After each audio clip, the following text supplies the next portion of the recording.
দেখেন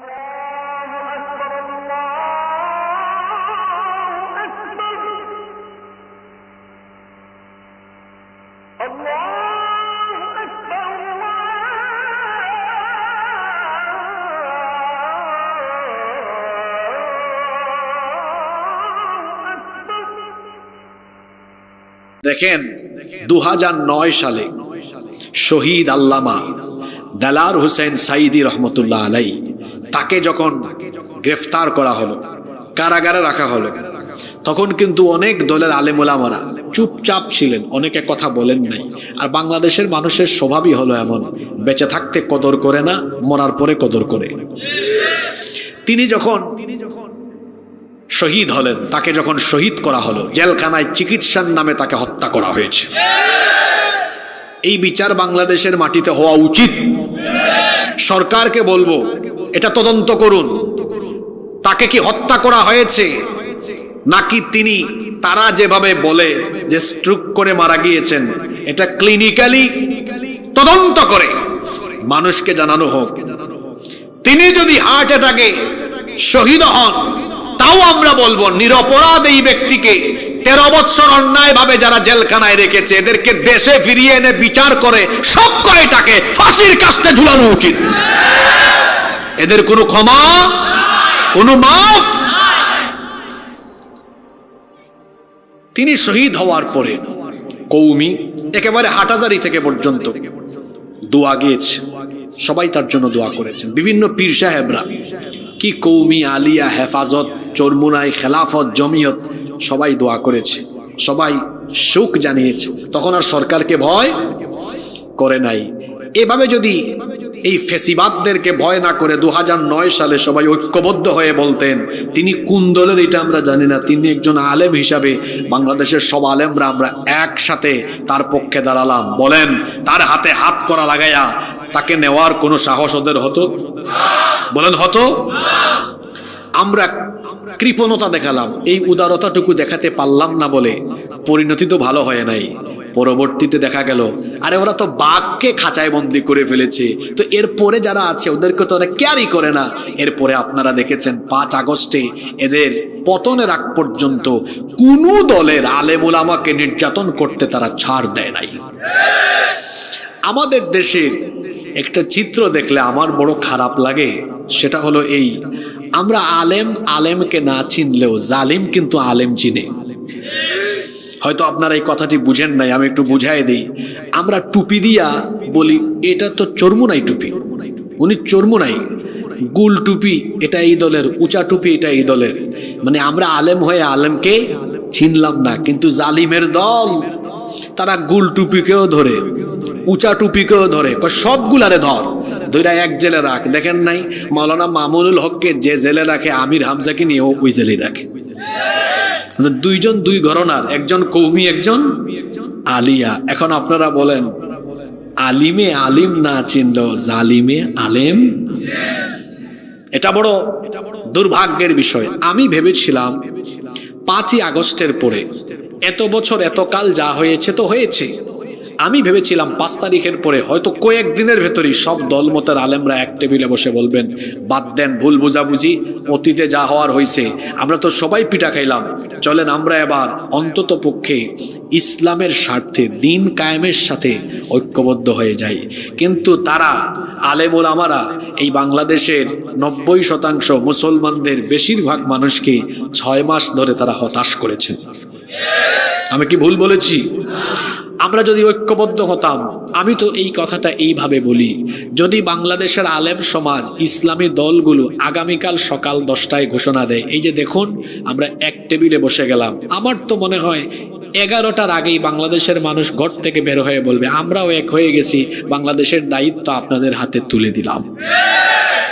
কিন্তু আমরা তো এক হতে পারলাম না। দুনিয়ায় সকল মুসলমান তোমরা ভাই ভাই হয়ে মিলেমিশে ঐক্যবদ্ধ থাকো। কোরআনে কারীমের 3 নম্বর সূরা আলে ইমরানের 102 নম্বর আয়াত থেকে আল্লাহ তাআলা বলছেন, ওয়াতাসিমু বিহাবলিল্লাহি জামিআন ওয়া লা তাফাররাকু। واذكروا نعمة الله عليكم إذ كنتم أعداء فألف بين قلوبكم فأصبحتم بنعمته إخوانا وكنتم على شفا حفرة من النار فأنقذكم منها كذلك يبين الله لكم آياته لعلكم تهتدون আল্লাহ তাআলা বলছেন ওয়া'তাসিমু বিহাবলিল্লাহি জামিআন ওয়া লা তাফাররাকু, তোমরা ঐক্যবদ্ধভাবে আল্লাহর দ্বীনের রজ্জুকে আঁকড়ে ধরো, খবরদার তোমরা বিচ্ছিন্ন হয়ো না, বিচ্ছিন্ন হয়ো না, বিভক্ত হয়ো না, অনৈক্য আর দলাদলিতে মত্ত হয়ে যেও না, সবাই ঐক্যবদ্ধ থাকো। এই হুকুম যিনি দিয়েছেন জোরে বলেন তিনি কে? কেন তোমরা ঐক্যবদ্ধ থাকবে না? কেন তোমরা দলাদলি করবে? ওয়াযকুরু নি'মাতাল্লাহি আলাইকুম, আর তোমাদের উপরে আল্লাহ প্রদত্ত সেই নিয়ামতের কথা তোমরা স্মরণ করো। ঈমান আনার আগে ইদ কুনতুম আদাআন, যখন তোমরা ছিলে একজন আরেকজনের দুশমন, ঈমান আনার আগ পর্যন্ত তোমরা ছিলে একজন আরেকজনের শত্রু। আল্লাহর নবী এমন এক সমাজে দাওয়াত দেওয়া আরম্ভ করেছেন, সেই সময়টা, সেই সময়ের মানুষগুলো সভ্য ছিল না, অসভ্য ছিল, অসভ্য ছিল, বর্বর ছিল, সামান্য বিষয় নিয়ে মারামারি করত। এক গ্রুপ আরেক গ্রুপকে, এক বংশের মানুষ আর এক বংশের মানুষকে খুন করে ফেলতো। আল্লাহ সেই নিয়ামতের কথা স্মরণ করিয়ে দিচ্ছেন, তোমাদের এই গোষ্ঠীর সাথে আরেক গোষ্ঠী, এই এলাকার সাথে আরেক এলাকার দুশ্মনী ছিল, কিন্তু যখনই উভয়ে তোমরা ঈমান আনলে তখন তোমাদের মধ্যে আর কোনো দুশ্মনী থাকলো না। ঈমান আনার কারণে উভয়ের মধ্যে অন্তরে দয়া আর ভালোবাসা পয়দা করে দিয়েছেন কে? সে আল্লাহ বলছেন ফাআল্লাফা বাইনা কুলুবিকুম, যখন উভয়ে ঈমান আনলে তখন তোমাদের অন্তরের মধ্যে আল্লাহ তাআলা ভালোবাসা বৃদ্ধি করে দিলেন, তোমাদের অন্তরের মধ্যে আল্লাহ দয়া মহব্বত সৃষ্টি করে দিলেন। তখন তোমরা আল্লাহর দয়ায় ফাআসবাহতুম বিনিআমাতিহি ইখওয়ানা, তখন তোমরা শত্রুতার পরিবর্তে একজন আরেকজনের ভাই হয়ে গেলে। সবাই সুবহানাল্লাহ পড়বেন না? আল্লাহ বলছেন স্মরণ করো, মনে করে দেখো, ওয়া কুনতুম আলা শাফা হুফরাতিম মিনান নারি ফাআনকাযাকুম মিনহা, তোমরা তো আগুনের একেবারে দাবানলের কাছাকাছি অবস্থান করছিলে, অগ্নিকুণ্ডের গর্তে কিনারে অবস্থান করছিলে, সেখান থেকে ঈমানের নিয়ামত দিয়ে সেই ধ্বংসস্তূপ থেকে তোমাদেরকে যিনি রক্ষা করেছেন তিনি কে? সে আল্লাহ বলছেন এখন আর তোমরা নিজেদের মধ্যে দলাদলি করো না, মারামারি করো না, ঝগড়াঝাটি করো না, যারা ঈমান এনেছো তোমরা ভাই ভাই হয়ে ঐক্যবদ্ধ থাকো, খবরদার দলাদলি করো না। কোরআনে কারীমের 3 নম্বর সূরা, সূরা আলে ইমরানের 105 নম্বর আয়াতে আল্লাহ তাআলা বলছেন ওয়ালা তাকুনু কাল্লাযীনা তাফাররাকু ওয়াখতালাফু মিন বাদি মা জাআহুমুল বায়িনাত ওয়া উলাইকা লাহুম আযাবুন আযীম। আল্লাহ তাআলা বলছেন আর তোমরা তাদের মতো হয় না যাদের কাছে সুস্পষ্ট বিধান আসার পরেও দলাদলি করে ধ্বংস হয়েছে। এখানে আল্লাহ তাআলা ইহুদি আর খ্রিস্টানদের কথা বলছেন। আল্লাহ বলছেন উম্মতি মুহাম্মদী যারা শোনো, তোমরা যারা আমার নবী মুহাম্মদুর রাসূলুল্লাহ, আমরা বলি সাল্লাল্লাহু আলাইহি ওয়াসাল্লামের উম্মত, তোমরা শোনো, তোমরা আগেকার দিনের আগেকার যুগের ইহুদি খ্রিস্টানদের মতো হয় না। কারণ এদের কাছে আসমানি কিতাব আসার পরে, নবী রাসূল তাদের কাছে আসার পরেও দলাদলি করে তারা ধ্বংস হয়ে গিয়েছে। আল্লাহর নবী বলেছেন ইহুদি আর খ্রিস্টানরা 72 দলে বিভক্ত হয়েছে। জোরে বলেন কত দল? সবাই বলেন কত দল? আল্লাহর নবী সতর্ক করেছেন, কিন্তু আমার উম্মত ৭৩ দলে বিভক্ত হবে, ৭২ দল জাহান্নামে যাবে, এক দল জান্নাতে যাবে। বলেন তো আমাদের এই উম্মত মোট কয় ভাগে বিভক্ত হবে? আরো জোরে বলেন, কত দল জাহান্নামে যাবে? জান্নাতে যাবে কয় দল? আমরা কি জাহান্নামী দলে থাকবো না জান্নাতি দলে থাকবো? আল্লাহর নবী বললেন, সেই জান্নাতি দল কারা? শোনো, মা আনা আলাইহি ওয়া আসহাবি, আমার আর আমার সাহাবীদের আদর্শের উপরে আছে যারা, সঠিক পথে জান্নাতি পথে আছে তারা। আল্লাহ সেই পথে আমাদেরকে কবুল করেন। খবরদার, দলাদলি করা যাবে না, বিচ্ছিন্ন হওয়া যাবে না, অনৈক্য বিভক্তিতে থাকা যাবে না। কারণ ঐক্যবদ্ধ থাকার হুকুম যিনি দিয়েছেন, আদেশ যিনি দিয়েছেন, জোরে বলেন তো তিনি কে? সে আল্লাহর হুকুম মানা আমাদের জন্য নফল না ফরজ? জোরে বলেন, নফল না ফরজ? নাম্বার 2, কেন আমরা ঐক্যবদ্ধ থাকব? কেন এক থাকতে হবে? কারণ আমাদের বেসিক যত ইবাদত আছে, মৌলিক সকল ইবাদত আমাদেরকে ঐক্যবদ্ধ থাকার শিক্ষা দেয়। যেমন নামাজ, এই নামাজ কি একা একা আদায় করা ফরজ না জামাতের সাথে আদায় করা ফরজ?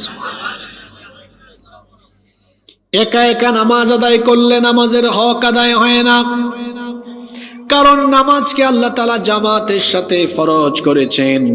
এজন্য আল্লাহ তাআলা বলছেন, ওয়া আকিমুস সালাতা ওয়া আতুজ যাকাতা ওয়ারকাউ মা'আর রাকিঈন।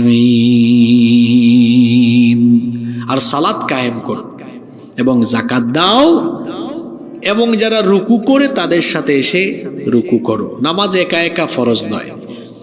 আজান হওয়ার পরে জন্য কেউ যদি একা একা নামাজ আদায় করে, নামাজের হক আদায় হবে না। একা একা নামাজ আদায়ের চাইতে জামাতে নামাজ আদায় করার মধ্যে 27 গুণ বেশি সওয়াব রয়েছে। সুবহানাল্লাহ। তার মানে আপনি যদি কোনো নামাজ 27 বার একা একা আদায় করেন, 27 বার একা একা আদায় করার কষ্ট, 27 বার একা একা আদায় করার সওয়াব পেয়ে যাবেন একবারে গিয়ে আপনি জামাতে নামাজ আদায় করতে পারলে। সুবহানাল্লাহ। এজন্য নামাজ আদায় করতে হবে জামাতের সাথে। জুড়ে বলেন, কিসের সাথে? আজান হওয়ার পরে যারা মসজিদে জামাতে শামিল হয় না, আল্লাহর নবী বলেছেন, আমার ইচ্ছে করে, আমার মন চায়, আমি কাঠ দিয়ে আগুন জ্বালায়া তাদের ঘর বাড়িগুলো জ্বালায়া পোড়ায়া ছারখার করে দিই। যদি সেখানে মহিলা আর শিশুরা না থাকতো, ঘর বাড়ি জ্বালানোর আদেশ আমি দিয়ে দিতাম। আল্লাহু আকবার। তাহলে বোঝা গেল নামাজ জামাতের সাথে আদায় করতে হবে, কারণ নামাজকে জামাতের সাথে ফরজ করেছেন কে? জামাতের নামাজ আমাদেরকে ঐক্যবদ্ধ থাকার শিক্ষা দেয়। আমরা যখন মসজিদের ভেতরে নামাজে জামাতে দাঁড়াই, তখন বলেন তো আমাদের মধ্যে কোনো বিভেদ বা দলাদলি থাকে নাকি? বলেন, থাকে নাকি? যারা কওমি মাদ্রাসার আলেম, যারা আলিয়া মাদ্রাসার আলেম, যারা আহলে হাদিস, যারা সুন্নি, কিংবা যারা মাদ্রাসায় পড়ে বা যারা মাদ্রাসায় পড়ে না, জামাত বলেন, হেফাজত বলেন, খেলাফত বলেন, জমিয়ত বলেন, চরমোনাই বলেন, বিভিন্ন পীর সাহেবের দরবার বলেন, বিভিন্ন ক্ষেত্র, বিভিন্ন জায়গার লোকেরা যখন মসজিদে যায়, তখন কারো সাথে কেউ কোনো বিভেদ বা দলাদলি করে নাকি? জোরে বলেন, করে নাকি? কওমি মাদ্রাসার আলেম, তিনি আলিয়া মাদ্রাসার আলেমকে তার পাশ থেকে সরাইয়া দেন না। জামাতের কেউ, হেফাজতের কাউকে তার লাইন থেকে সরাইয়া দেয় না, বরং দেখা যায় হেফাজত, জামাত, জমিয়ত, খেলাফত, চরমোনাই, সুন্নি, ওয়াহাবি সব সুন্দর করে কাছাকাছি পাশাপাশি দাঁড়িয়ে যায়। নামাজে যেভাবে আমরা এক কাতারে মিলেমিশে দাঁড়াই, এইভাবে যদি মসজিদের বাইরে, নামাজের বাইরে আমরা সকল আলেমরা এক সারিতে থাকতে পারতাম, বাংলাদেশে কোনো নাস্তিক বাম রাম আলেম ওলামা বা ইসলামের উপরে আঘাত করার সাহসও পেত না। কিন্তু আপনারা বলেন তো, মসজিদের ভিতরে আমরা যেভাবে এক হয়ে দাঁড়াই, মসজিদের বাইরে কি আমরা এক হয়ে থাকতে পারি? বলেন, আপনারা থাকতে পারি? আপনাদের কথা কি আর বলবো, আমরা হুজুররাই তো ঠিক নাই, ঠিক না? আরে বাপরে বাপ, হুজুরদের মনের ভিতরে যে কি হিংসা আপনি চিন্তাও করতে পারবেন না। একটা আরেকটাকে দেখতেই পারে না। যারা কৌমিতে পড়ে তারা মনে করে আমরাই মস্ত বড় আলেম, আলিয়া মানে খালিয়া। আর যারা আলিয়াতে পড়ে তারা মনে করে আমরা তো বহুত কিছু, আমরা কোরআন হাদিসও জানি, ইংরেজিও জানি, বিজ্ঞানও জানি। মানে যার যার জায়গায় সে মনে করে সেরা। আসলে যে মনে করে সে সেরা, তার চেয়ে বড় শয়তান আর দুনিয়ায় নাই। জ্ঞান মানুষকে বিনয়ী বানায়। জ্ঞান মানুষকে যদি অহংকারী বানায়, বুঝতে হবে এটা ইবলিসের মুরিদ। এটা কিসের মুরিদ? আমি তাকে মুরিদও বলি না, আমি বলি এটা ইবলিসের খলিফা, ইবলিসের খলিফা। কারণ জ্ঞান তো মানুষকে বিনয়ী বানায়। মান তাওয়াদা লিল্লাহি রাফাহুল্লাহ। আর যে ব্যক্তি বিনয়ী হয়, আল্লাহ তার মর্যাদা বাড়িয়ে দেন। সুবহানাল্লাহ। এজন্য প্রকৃত জ্ঞানী ব্যক্তিরা অহংকারী হন না। ওই যে গ্রামে গঞ্জে একটা প্রবাদ আছে না, খালি কলস হ্যাঁ বাজে বেশি বা নড়ে বেশি।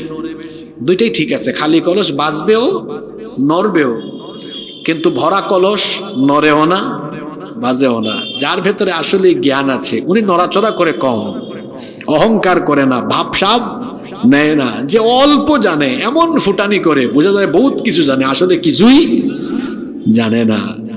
খবরদার, খবরদার, কোনো কিছু নিয়ে মুসলমানদের মধ্যে দলাদলি করা যাবে না। আমাদের দেশের আলেমরা যদি এক হয়ে যেতে পারতেন, আমার মনে হয় বাংলাদেশের মানুষ জোর করে হুজুরদের হাতে, আলেমদের হাতে বাংলাদেশের দায়িত্বই তুলে দিত। আসলে আপনাদের মন মানসিকতা ভালো, আপনারা তো আলেমদেরকে এক দেখতে চান নাকি আলাদা দেখতে চান? আপনারা সবাই আলেমদেরকে এক দেখতে চান কি চান না? এটা আমাদের আলেমরা বুঝে না, আমাদের আলেমরা বুঝে না। একজন দেখা হইলে আরেকজনের সাথে সালামও দেয় না, কয় হ্যাঁ কি জানে, সব আমি জানি। আসলে সে কিছুই জানে না। এটা করবেন না, উদারতা লালন করুন, উদারতা লালন করুন। আমাদের সকল মৌলিক ইবাদত আমাদেরকে ঐক্যের শিক্ষা দেয়। নামাজের কথা তো বললাম, এই যে রোজা সামনে আসতেছে, আল্লাহ আমাদেরকে রমজান পর্যন্ত পৌঁছে দাও, বলেন আমিন। এই যে রোজা, সিয়াম, এই ইবাদত আমাদেরকে ঐক্যবদ্ধ থাকার শিক্ষা দেয়। কিরকম? আচ্ছা বলেন তো, তাম দুনিয়ার মুসলমানরা রমজান এর রোজা এক মাসে রাখে না ভিন্ন ভিন্ন মাসে রাখে? এক মাসে। সবাই যে মাসে ফরজ রোজা পালন করে ওই মাসটার নাম কি? সবাই বলেন না, রমজান। কারণ এই মাসেই রোজাকে ফরজ করেছেন কে? তাহলে বলেন তো, রমজানের রোজায়ও আমাদের ঐক্য আছে না নাই? বীর পুরুষের মতো কথা বলবেন। তাহলে রমজানের রোজায়ও আমাদের ঐক্য আছে না নাই? নামাজে আছে না নাই? নামাজেও আছে, রোজায়ও। আচ্ছা, এখন যদি আমরা হজের দিকে তাকাই, হজ বছরে কয়বার ফরজ? একবারই, এক মাসেই হয়। আচ্ছা, হজ কি কেউ চাইলেই আপনার শাবান মাসে করতে পারবে? কেউ কি হজ চাইলে রবিউল আউয়াল মাসে করতে পারবে? ওমরা করতে পারবে বছরের যে কোনো সময়। কিন্তু হজ কি চাইলে রবিউল সানি মাসে করতে পারবেন? শাবান মাস, রজব মাস, শাওয়াল মাস, রমজান মাস, কোনো মাসে কি হজ করা যাবে? কেউ যদি বলে না রমজান ফজিলতের মাস, এই মাসেই হজ করব, পারবে? পারবে?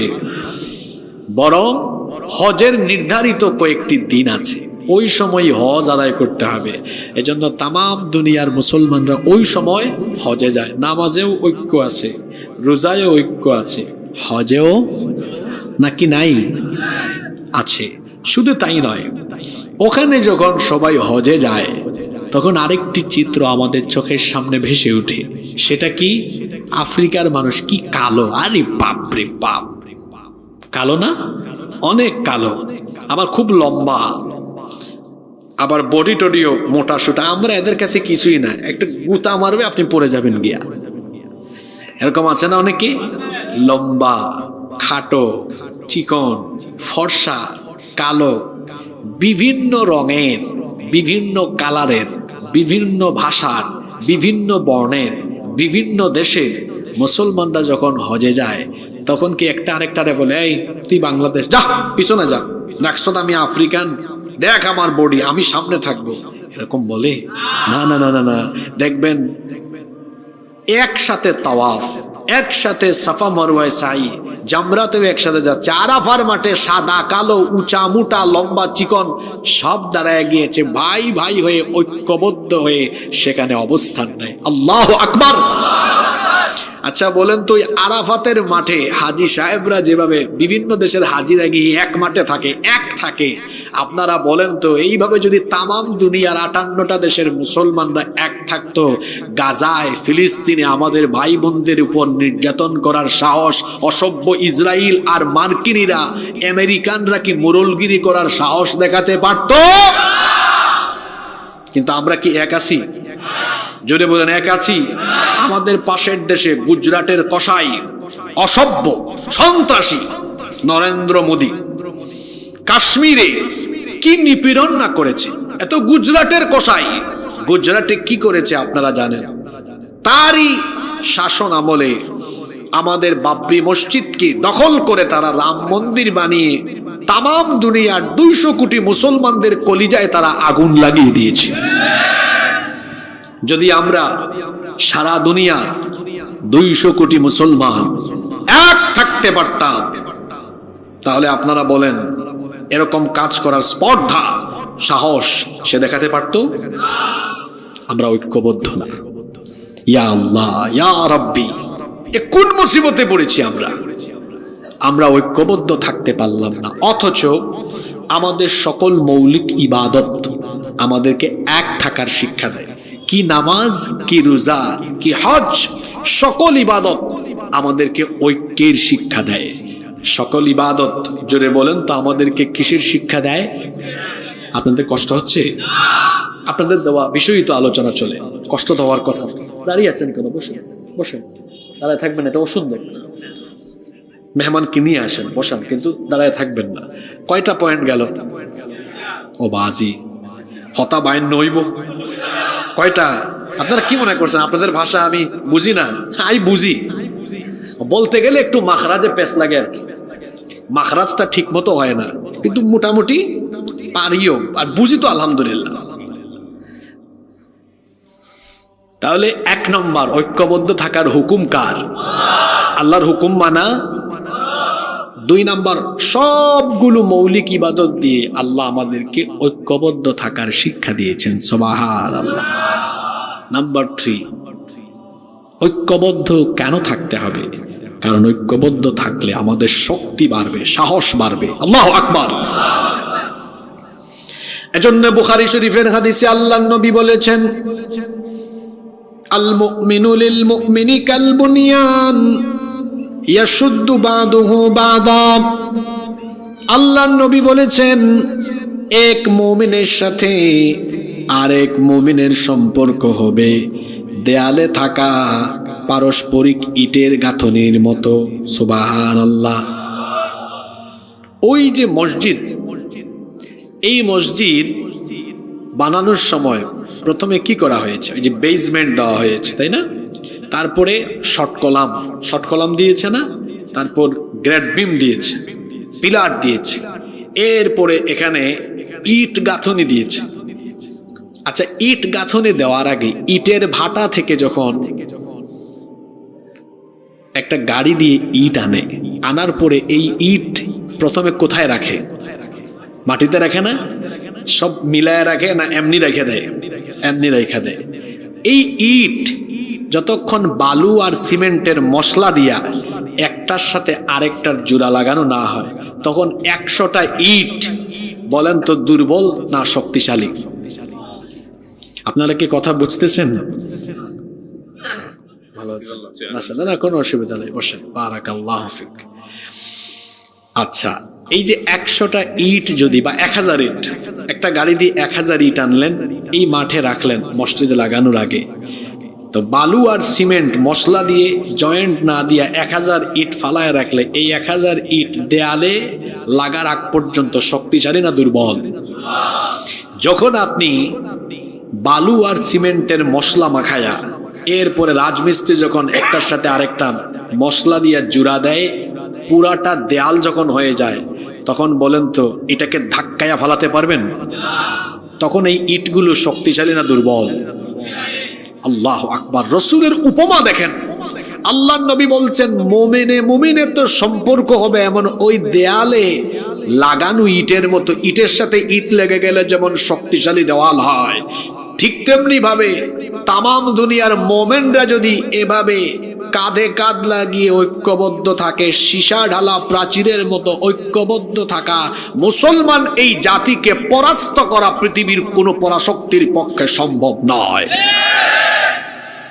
কিন্তু এই ইটগুলো অর্থাৎ এই মুসলমানরা আজকে কি এক না আলাদা? আলাদা। আপনাদের কথা বাদ দিলাম, আজকে আপনাদের কোনো দোষ দিব না। দেখেন 2009 সালে শহীদ আল্লামা দেলার হোসেন সাইদি রহমতুল্লাহ আলাই, তাকে যখন গ্রেফতার করা হলো, কারাগারে রাখা হলো, তখন কিন্তু অনেক দলের আলেম ওলামারা চুপচাপ ছিলেন, অনেকে কথা বলেন নাই। আর বাংলাদেশের মানুষের স্বভাবই হলো এমন, বেঁচে থাকতে কদর করে না, মরার পরে কদর করে। তিনি যখন শহীদ হলেন, তাকে যখন শহীদ করা হলো, জেলখানায় চিকিৎসার নামে তাকে হত্যা করা হয়েছে। এই বিচার বাংলাদেশের মাটিতে হওয়া উচিত। সরকারকে বলবো এটা তদন্ত করুন, তাকে কি হত্যা করা হয়েছে নাকি তিনি তারা যেভাবে বলে যে স্ট্রোক করে মারা গিয়েছেন, এটা ক্লিনিক্যালি তদন্ত করে মানুষকে জানানো হোক। তিনি যদি হার্ট অ্যাটাকে শহীদ হন, তাও আমরা বলবো নিরপরাধ এই ব্যক্তিকে 13 বছর অন্যায় ভাবে যারা জেলখানায় রেখেছে এদেরকে দেশে ফিরিয়ে এনে বিচার করে সব কয়টাকে ফাঁসির কাস্টে ঝুলানো উচিত। এদের কোনো ক্ষমা, কোনো মাফ। তিনি শহীদ হওয়ার পরে কৌমি একেবারে হাটহাজারী থেকে পর্যন্ত দোয়া গিয়েছে, সবাই তার জন্য দোয়া করেছেন। বিভিন্ন পীর সাহেবরা কি কৌমি, আলিয়া, হেফাজত, চরমুনাই, খেলাফত, জমিয়ত সবাই দোয়া করেছে, সবাই শোক জানিয়েছে। তখন আর সরকারকে ভয় করে নাই। এভাবে যদি এই ফেসিবাদদেরকে ভয় না করে 2009 সালে সবাই ঐক্যবদ্ধ হয়ে বলতেন, তিনি কোন দলের এটা আমরা জানি না, তিনি একজন আলেম হিসাবে বাংলাদেশের সব আলেমরা আমরা একসাথে তার পক্ষে দাঁড়ালাম, বলেন তার হাতে হাত করা লাগাইয়া তাকে নেওয়ার কোনো সাহস ওদের হতো? বলেন হতো? আমরা কৃপণতা দেখালাম, এই উদারতাটুকু দেখাতে পারলাম না বলে পরিণতি তো ভালো হয় নাই। পরবর্তীতে দেখা গেল আরে ওরা তো বাঘকে খাঁচায় বন্দি করে ফেলেছে, তো এরপরে যারা আছে ওদেরকে তো ওরা ক্যারি করে না। এরপরে আপনারা দেখেছেন 5 আগস্টে এদের পতনের আগ পর্যন্ত কোনো দলের আলেম ওলামাকে নির্যাতন করতে তারা ছাড় দেয় নাই। আমাদের দেশে একটা চিত্র দেখলে আমার বড় খারাপ লাগে, সেটা হলো এই, আমরা আলেমকে না চিনলেও জালিম কিন্তু আলেম চিনে। হয়তো আপনারা এই কথাটি বুঝেন নাই, আমি একটু বুঝাই দিই। আমরা টুপি দিয়া বলি এটা তো চরমুনাই টুপি, উনি চরমুনাই। গুল টুপি এটা এই দলের, উঁচা টুপি এটা এই দলের। মানে আমরা আলেম হয়ে আলেমকে চিনলাম না। কিন্তু জালিমের দল তারা গুল টুপিকেও ধরে, উঁচা টুপিকেও ধরে, সবগুলারে ধরা এক জেলে রাখ। দেখেন নাই মাওলানা মামুনুল হককে যে জেলে রাখে, আমির হামজাকে নিয়েও ওই জেলে রাখে। দুইজন দুই ঘরনার, একজন কৌমি একজন আলিয়া। এখন আপনারা বলেন আলিমে আলিম না চিনল জালিমে আলেম, এটা বড় দুর্ভাগ্যের বিষয়। আমি ভেবেছিলাম 5ই আগস্টের পরে এত বছর এত কাল যা হয়েছে তো হয়েছে, আমি ভেবেছিলাম 5 তারিখের পরে হয়তো কয়েকদিনের ভেতরই সব দলমতের আলেমরা এক টেবিলে বসে বলবেন বাদ দেন ভুল বুঝাবুঝি, অতীতে যা হওয়ার হয়েছে, আমরা তো সবাই পিঠা খাইলাম, চলেন আমরা এবার অন্তত পক্ষে ইসলামের স্বার্থে দিন কায়েমের সাথে ঐক্যবদ্ধ হয়ে যাই। কিন্তু তারা আলেম ওলামারা এই বাংলাদেশের 90% মুসলমানদের বেশিরভাগ মানুষকে 6 মাস ধরে তারা হতাশ করেছেন। আমি কি ভুল বলেছি? আমরা যদি ঐক্যবদ্ধ হতাম, আমি তো এই কথাটা এইভাবে বলি, যদি বাংলাদেশের আলেম সমাজ, ইসলামী দলগুলো আগামীকাল সকাল 10টায় ঘোষণা দেয়, এই যে দেখুন আমরা এক টেবিলে বসে গেলাম, আমার তো মনে হয় 11টার আগেই বাংলাদেশের মানুষ ঘর থেকে বের হয়ে বলবে আমরাও এক হয়ে গেছি, বাংলাদেশের দায়িত্ব আপনাদের হাতে তুলে দিলাম। কিন্তু আমরা তো এক হতে পারলাম না। অথচ আল্লাহর নবী বলেছেন মুমিনে মুমিনের সম্পর্ক হবে দেয়ালে থাকা পারস্পরিক ইটের গাঁথনির মতো। আল মুমিনুনা কাল জাসাদিল ওয়াহিদ, মুসলমানরা হলো একটি দেহের মতো। বলেন তো আপনার শরীরের, আপনার দেহের কোনো একটা অংশে যদি আপনি আঘাত পান, তাহলে পুরো শরীরের মধ্যে এই ব্যথা অনুভব হবে কি হবে না? মুমিনের সম্পর্ক হবে এমন, একজনের সুখে দুঃখে, একজনের দুঃখে বিপদে আপদে সে পাশে থাকবে। যেভাবে করে অসুস্থ হলে কোনো একটা অংশে ব্যথা পেলে গোটা শরীরে তার অনুভূতি আসে, মুমিনে মুমিনের সম্পর্ক হবে। বাড়ি হলো চট্টগ্রাম, চকরিয়া, কক্সবাজার, কিন্তু সিলেটে, খুলনায়, রাজশাহীতে যদি কোনো মুসলমানের উপর আঘাত আসে, সে তখন চকরিয়া থেকে ওই মুসলমানের পক্ষে এখান থেকেই প্রতিবাদের আওয়াজ তুলবে। কারণ সব মুসলমান একটা দেহের মতো। সব মুসলমান কিসের মতো? একটা দেহের মতো। আল্লাহ আমাদেরকে এভাবে এক দেহের মতো এই অনুভূতি নিয়ে আমাদেরকে জাগ্রত থাকার তৌফিক দান করেন। ঐক্যবদ্ধ কেন থাকতে হবে? নাম্বার 4, 4 নম্বর পয়েন্ট। আমরা এর আগে 3টা পয়েন্ট বলেছি, পয়েন্টগুলো মনে রাখতেছেন তো? আমি আবার রিভাইজ করাই দিব। 1 নম্বর কি বলেছিলাম? ঐক্যবদ্ধ থাকার হুকুম কার? আল্লাহর হুকুম মানা নফল না ফরজ? 2, আমাদেরকে সকল মৌলিক ইবাদতের মাধ্যমে ঐক্যবদ্ধ থাকার শিক্ষা দিয়েছেন কে? 3, ঐক্যবদ্ধ এজন্য থাকবেন, ঐক্যবদ্ধ থাকলে শক্তি বাড়ে না কমে? শক্তি বাড়ে। শক্তি বাড়ে। একটা লাঠি যদি আপনার হাতে দেওয়া হয়, আপনি একটা লাঠিকে সামান্য একটু গুতা দিয়া ভেঙে ফেলবেন, কিন্তু 100টা লাঠি যদি আপনার হাতে দেওয়া হয়, আপনি কি আর ভাঙতে পারবেন? পারবেন না। কারণ একা থাকলে শক্তি কম থাকে, যখন ধরবে মেরুদণ্ড একদম ভেঙে ফেলবে। আর একা না থেকে আমরা সবাই এক থাকলে পরে আমাদের কাছে আসার, আমাদের বিরুদ্ধে কথা বলার সাহস কেউ পাবে না। নম্বর 4, ঐক্যবদ্ধ থাকতে হবে এই কারণে, ঐক্যবদ্ধ থাকলেই আমাদের উপরে রহমত, অনুগ্রহ, দয়া, বরকত যিনি বাড়িয়ে দিবেন তিনি কে? কারণ রব্বুল আলামিন কোরআনুল কারীমের 4 নম্বর সূরা সূরাতুন নিসা এর 175 নম্বর আয়াতে বলছেন, ফাআম্মাল্লাযীনা আমানু বিল্লাহি ওয়াতাসামু বিহি ফাসায়ুদখিলুহুম ফি রাহমাতিম মিনহু ওয়া ফাদলিন ওয়া ইয়াহদিহিম ইলাইহি সিরাতাম মুস্তাকিমা। আল্লাহ তাআলা বলছেন, অতএব যারা আল্লাহর উপর ঈমান আনে, এর উপরে যারা ঐক্যবদ্ধ থাকবে, ফাসায়ুদখিলুহুম ফি রাহমাতিম মিনহু ওয়া ফাদলিন, আল্লাহ বলছেন শীঘ্রই আল্লাহ তাআলা তাদেরকে তার দয়া আর অনুগ্রহের ভেতরে প্রবেশ করাবেন। সুবহানাল্লাহ। শুধু তাই নয়, আল্লাহ তাআলা আরো বলেছেন, ওয়া ইয়াহদিহিম ইলাইহি সিরাতাম মুস্তাকিমা। ঐক্যবদ্ধ থাকলে পরে এই ঐক্যবদ্ধ মুসলিম জাতিকে হেদায়াতের পথ, সোজা পথ, সঠিক পথ যিনি দেখায়া দিবেন তিনি কে? ঐক্যবদ্ধ থাকার মধ্যে রহমত আছে। আর আল্লাহর রহমত যাদের সাথে থাকবে, এই জাতিকে মোকাবেলা করার মতো কেউ পৃথিবীতে দাঁড়াতে পারবে? আচ্ছা, কারোর সাথে যদি আল্লাহই থাকেন, তাহলে বলেন এদের শক্তি কম না বেশি?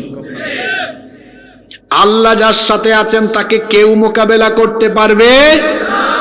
যার সাথে আল্লাহ আছেন তার শক্তি বেশি। তারা সংখ্যায় যদি কম হয়, আল্লাহ সাথে থাকলে এদের সাথে কেউ পারবে? ছোট্ট একটা ঘটনা বলি, হিজরতের ঘটনা আপনারা জানেন। আল্লাহর নবী যখন তার বন্ধু সাইয়েদনা আবু বকর সিদ্দিক রাদিয়াল্লাহু আনহুকে সাথে নিয়ে হিজরতের সেই কঠিন রাতে রওনা করেছেন, পথ চলতে চলতে চলতে চলতে ফজরের ওয়াক্ত যখন হয়ে যাচ্ছে, আবু বকর রাদিয়াল্লাহু আনহু বললেন, ওগো আল্লাহর নবী, ফজরের সময় হয়ে যাচ্ছে, কিছুক্ষণ পরে দিনের আলো ফুটে ওঠা আরম্ভ হবে। দিনের বেলা আমরা যদি এভাবে পথ চলি, কাফেররা আমাদেরকে দেখে ফেললে, ধরে ফেলবে। চলেন আমরা এখানে গারে সৌরের ভেতরে আশ্রয় নেই, তারপরে আমরা পরবর্তী পরিস্থিতি বুঝে এখান থেকে রওনা করব। আল্লাহর নবী বললেন, ঠিক আছে আবু বকর চলো। ছোট্ট গুহা, খুবই সংকীর্ণ গুহা, এখানে ভালো মতন শোয়াও যায় না, আবার ভালো মতো বসাও যায় না। বসে মাথা উঁচু করলে এই গুহার কাছে আসলে দেখা যায় এখানে কে আছে সেটা বোঝাও যায়। আল্লাহর নবী এবং সাইয়েদনা আবু বকর রাদিয়াল্লাহু আনহু ছোট্ট সংকীর্ণ এই গুহার মধ্যে আশ্রয় নিলেন। দিনের বেলা কাফিরের দল, আল্লাহর দিনের বেলা কাফিরের দল এই গুহার একেবারে নিকটবর্তী হয়ে গেল। আবু বকর রাদিয়াল্লাহু আনহু বললেন, ওগো আল্লাহর নবী, সম্ভবত কিছুক্ষণের মধ্যে আমরা ধরা খেয়ে যাব। পরিস্থিতি মনে হচ্ছে না ভালো, কারণ কাফিররা একদম কাছাকাছি চলে এসেছে, আর একটু এগিয়ে আসলে আমাদেরকে ধরে ফেলবে। কারণ এই গুহাটা এত ছোট, এত সংকীর্ণ, কাছে আসলে পরে ভেতরে কে আছে তা বোঝা যাবে। আল্লাহর নবীকে আবু বকর রাদিয়াল্লাহু আনহু বললেন, যদি আমরা ধরা খেয়ে যাই আমরা তো ওদের সাথে পারবো না, কারণ আমরা মাত্র 2 জন, আর এরা তো অনেকজন। এই কঠিন বিপদের সময় আল্লাহর নবী আবু বকর রাদিয়াল্লাহু আনহুকে কি জবাব দিলেন শোনেন। আল্লাহর নবীর সেই কথা আল্লাহ তাআলা আমাদের জন্য কোরআনুল কারীমের ভেতরে তুলে দিয়েছেন। আল্লাহর নবী তখন আবু বকর রাদিয়াল্লাহু আনহুকে বললেন, ও আবু বকর, কে বলেছে আমরা 2 জন? আমরা তো 2 জন না। লা তাহজান ইন্নাল্লাহা মানা, ভয় করো না, আমরা তো 2 জন না, নিশ্চয়ই আমাদের সাথে আরেকজন আছেন। তিনি কে? আচ্ছা, আল্লাহ যার সাথে আছেন তাদেরকে মোকাবেলা করার শক্তি দুনিয়ার কারো আছে? আল্লাহ বাঁচাই দিলেন, 2 জনকে হেফাজত করলেন। সুবহানাল্লাহ। ওই যে মুসা নবী, তিনি যখন তার উম্মত বনি ইসরাইলকে নিয়ে আল্লাহর হুকুম পাওয়ার পরে রাতের অন্ধকারে রওনা করলেন, মিশর থেকে চলে যাবেন, রওনা করেছেন। এই খবর ফেরাউনও পেয়েছে, সেও তার বাহিনী নিয়ে পেছনে রওনা আরম্ভ করেছে। দিনের বেলা মুসা নবী তার উম্মত নিয়ে পথ চলতে চলতে লোহিত সাগরের কাছে চলে গেলেন। এখন বড় বিপদ, এখন তারা কেমনে নদী এই সাগর অতিক্রম করবেন? দাঁড়িয়ে আছেন, কি করা যায় ভাবতে ভাবতে এমন সময় পিছনে চলে এসেছে কার বাহিনী? সবাই বলেন, কার বাহিনী? মনোযোগ আছে? মুসা নবীর উম্মত বলল, ও মুসা, আমরা সম্ভবত আর বাঁচবো না, কারণ সামনে গেলেও মরণ, সাগর ডুবে মরে যেতে হবে, পিছনে গেলেও আমাদের জন্য মরণ। আমাদের সাথে অস্ত্র নাই, ফেরাউনের সাথে যে ট্রেনিং প্রাপ্ত সেনাবাহিনী, এদের সাথে আমরা মোকাবেলাও করতে পারবো? আমরা তো সংখ্যায় কম, ওরা সংখ্যায় বেশি, মনে হয় আমরা আজকে এখানে শেষ হয়ে যাব, সামনে গেলেও মরবো, পিছনে গেলেও মরবো। কঠিন এই মুসিবতের সময়ে মুসা নবী তার উম্মতকে এমন কথা বললেন, আল্লাহ সেটাও কোরআনে কারিমে উঠায়া দিলেন। মুসা নবী তার উম্মতকে বললেন, কাল্লা ইন্না মাইয়া রাব্বি সায়াহদিন। কখনো নয়। কে বলেছে আমরা কম? ইন্না মাইয়া রাব্বি, নিশ্চয়ই আমাদের সাথে আছেন আমাদের রব। তিনি কে? তো আল্লাহর সাথে থাকলে কোনো ভয় আছে? তিনি বলছেন সায়াহদিন, অবশ্যই তিনি আমাদেরকে পথ দেখায় দিবেন। আল্লাহ কি পথ দেখায় দেন নাই? বিপদ থেকে কি আল্লাহ বাঁচান নাই? ও মুসলমানেরা, আমরা যদি এক থাকি, আমাদের ম্যান্ডেট কি আছে কি নাই, আমাদের লোকবল কত আছে, আমাদের কি কি অপূর্ণতা আছে, গ্যাপ আছে, এটা নিয়ে আমরা চিন্তা করা লাগবে না। সব গ্যাপ আল্লাহ পূরণ করে দিবেন। ঐক্যবদ্ধ থাকলে আল্লাহর রহমত যখন আসবে, তখন এই শক্তিশালী মুসলিম জাতিকে মোকাবেলার কেউ আর থাকবে না। তাহলে ঐক্যবদ্ধ থাকতে হবে কেন? 4 নম্বর পয়েন্ট আমরা কোরআন থেকে খুঁজে বের করলাম। ঐক্যবদ্ধ থাকলে পরে তাদের উপরে রহমত আসবে যার তরফ থেকে, তিনি কে? নাম্বার 5, এজন্য ঐক্যবদ্ধ থাকতে হবে। ঐক্যবদ্ধ থাকলে দিন কায়েমের পথ কঠিন হবে না সহজ হবে? আচ্ছা, দিন কায়েম করা নফল না ফরজ? নামাজের আগে আল্লাহ দিয়েছেন আকিমু শব্দ, আছে না? আকিমুস সালাহ। আকিমু মানে কি? প্রতিষ্ঠা করো। ঠিক একই শব্দ আল্লাহ দিয়েছেন দিন শব্দের আগেও, আকিমুদ দিন। দিন কি করো?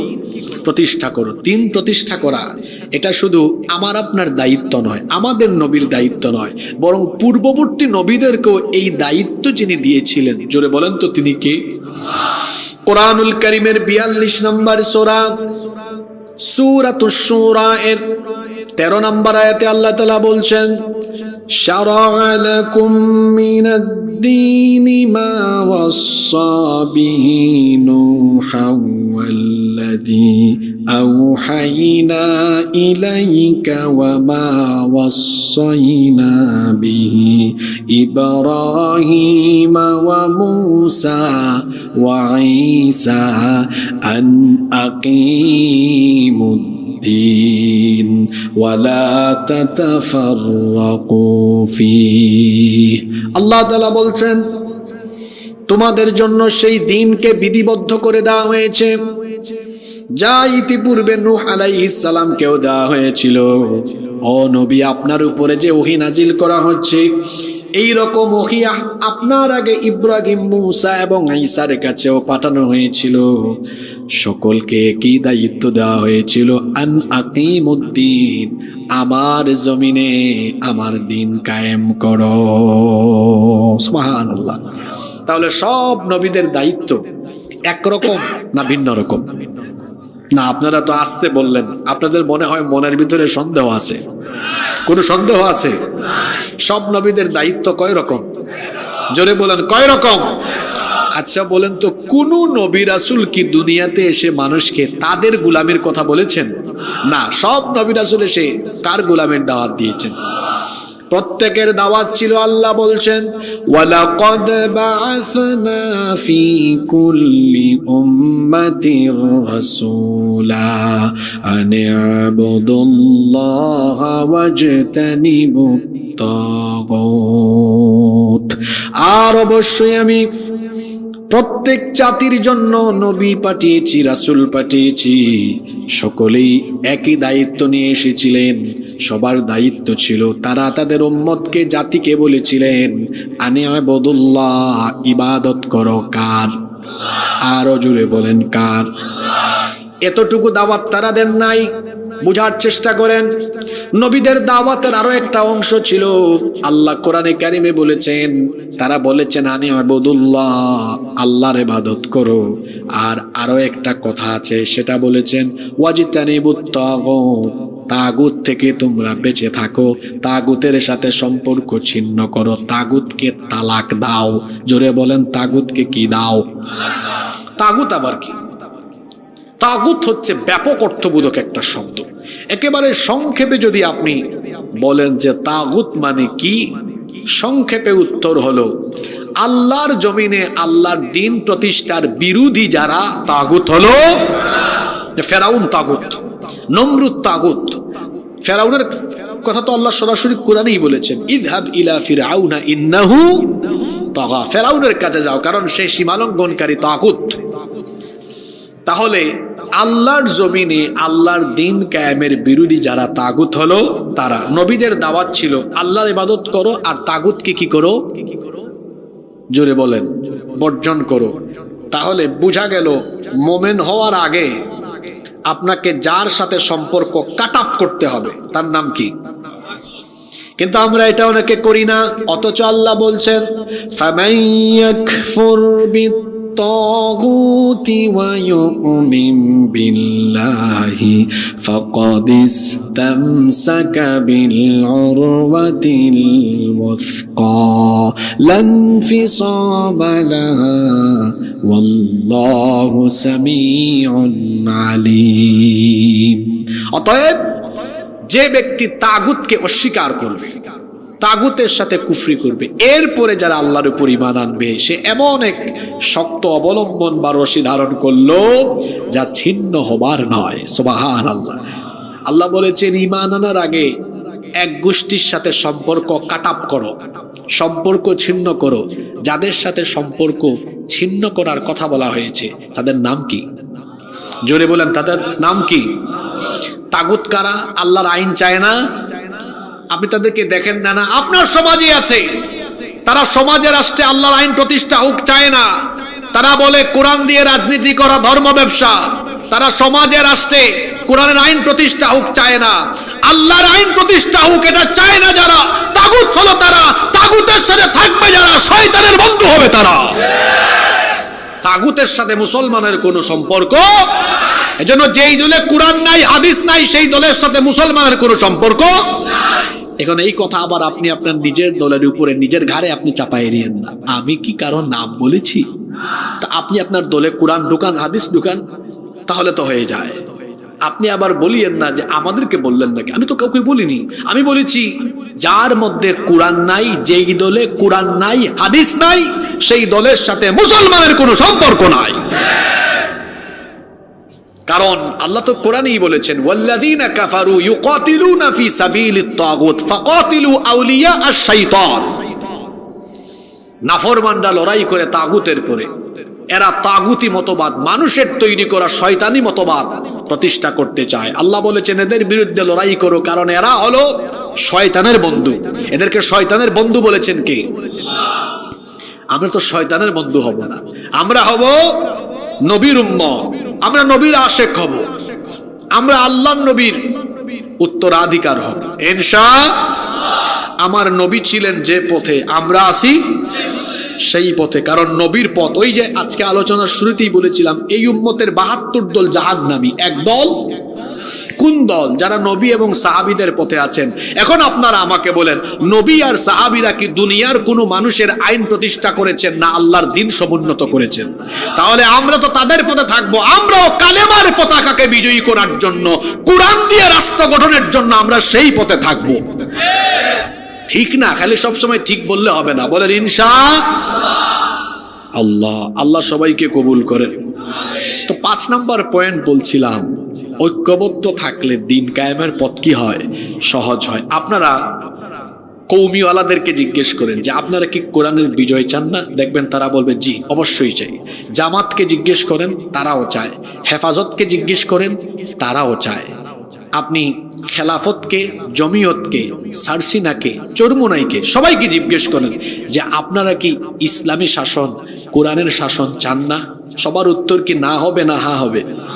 জোরে বলেন। উত্তর তো হ্যাঁ, সবাই চায়, কিন্তু সবাই আলাদা আলাদা ভাবে চেষ্টা করতেছে। আলাদা আলাদা ভাবে চেষ্টা করার কারণে সবাই বিপদে আছে, কঠিন। এই দায়িত্বটা পালন করা কি হচ্ছে? কঠিন। কিন্তু আলাদা আলাদা বিভক্ত থাকা, এই সবাই যদি এক হয়ে যায়, তখন বলেন তো দিন কায়েম সহজ হবে না কঠিন হবে? একদম সহজ হবে। কিন্তু আমরা তো এই কাজটা করতে পারি না, আমরা ঐক্যবদ্ধ হতে পারি না। কেন? কারণ আপনার সাথে আমার ২-৩টা বিষয়ে মিলে না। আরে ভাই, আপনার সাথে যদি আমার 3টা বিষয় না মিলে, 4টা বিষয় না মিলে, 5টা বিষয় না মিলে, অসুবিধা কি বলেন?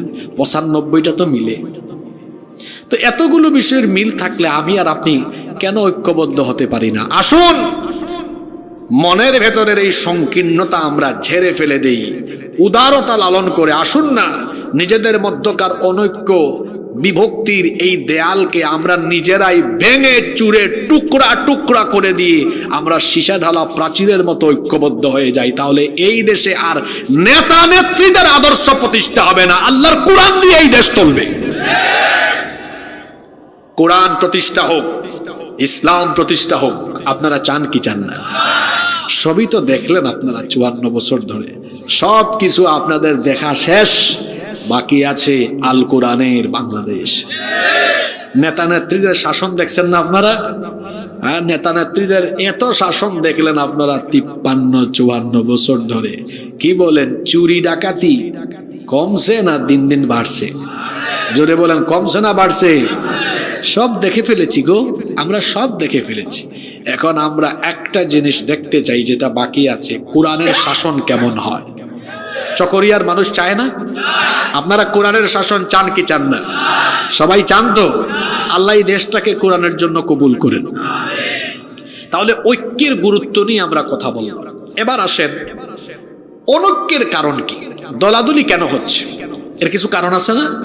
আসেন আমি আমার ক্ষুদ্র জ্ঞানে যে কয়েকটা কারণ ফাইন্ড আউট করেছি এগুলো আপনাদের সাথে শেয়ার করি। কষ্ট হচ্ছে আপনাদের?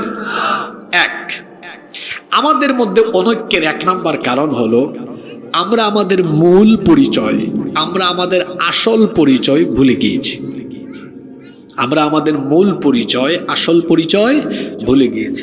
বলেন তো আমাদের মূল পরিচয়, আসল পরিচয় কি? আমরা কি?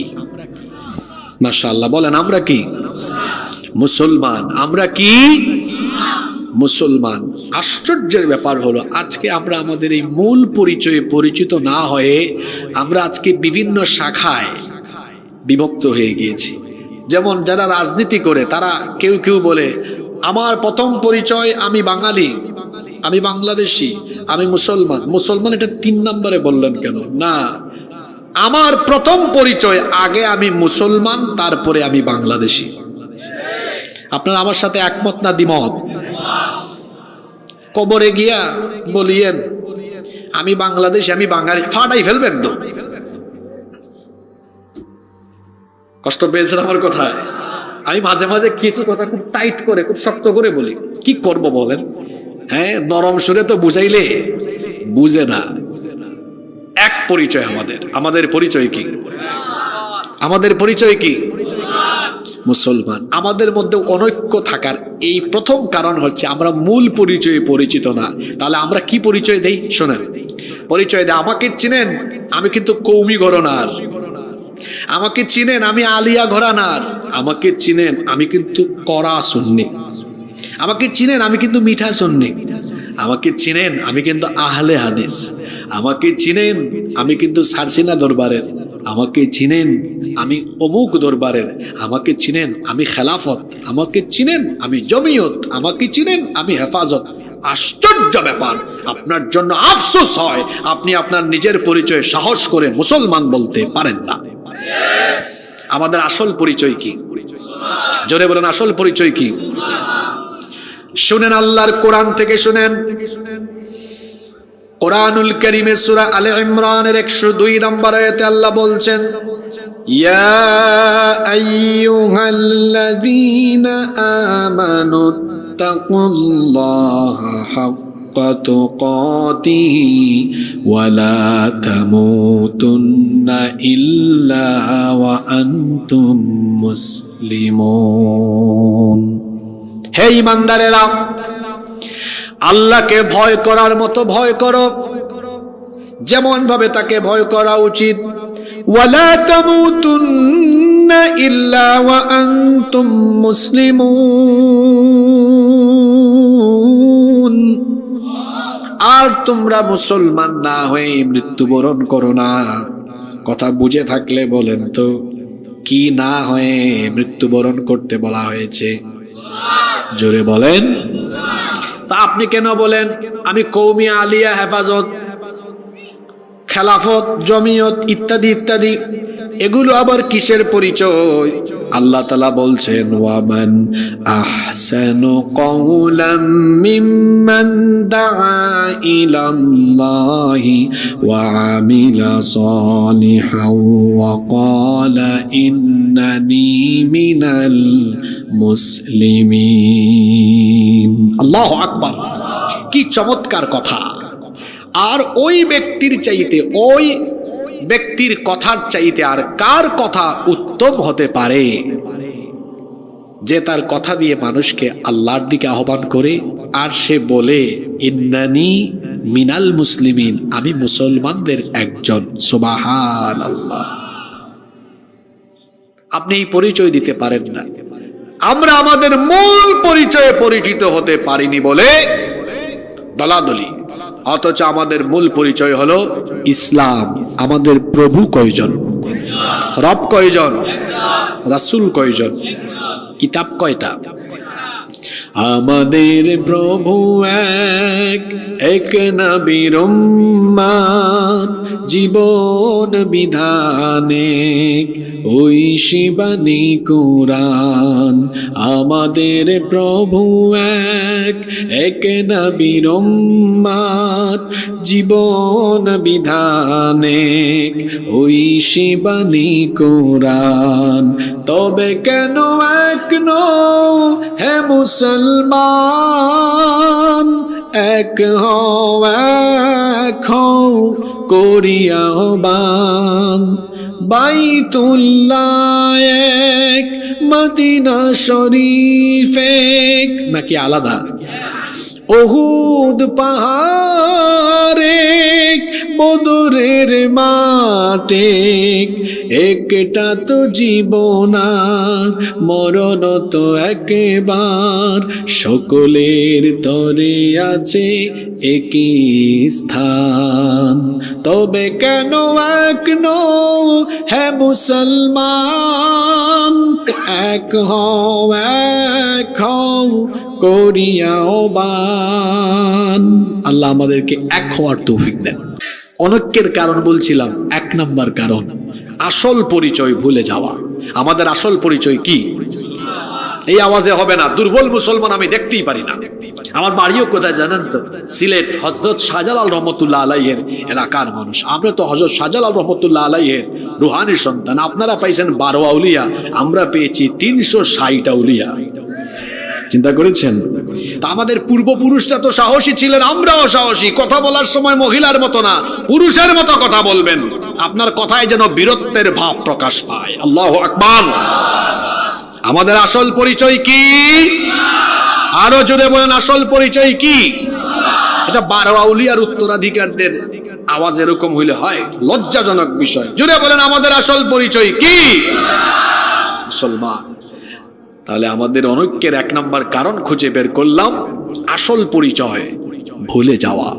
নাম্বার 2, 2 নাম্বার আমাদের অনৈক্যের 2 নাম্বার কারণ হলো পারস্পরিক সম্মান কমে যাওয়া। এক মুসলমান যে আরেক মুসলমানকে সম্মান করতে হয়, ভালোবাসতে হয়, এই অনুভূতি আজ আমাদের মধ্যে জাগ্রত নেই। আমরা সামান্য বিষয় নিয়ে একজন আরেকজনকে এমন কটু ভাষায় কথা বলি যা অত্যন্ত দৃষ্টিকটু। অথচ আল্লাহর নবী বলেছেন, আল মুসলিমু মান সালিমাল মুসলিমুনা মিন লিসানিহি ওয়া ইয়াদিহি। প্রকৃত মুসলমান তো সেই ব্যক্তি যার জবান এবং হাত থেকে অন্য মুসলমান নিরাপদ থাকে।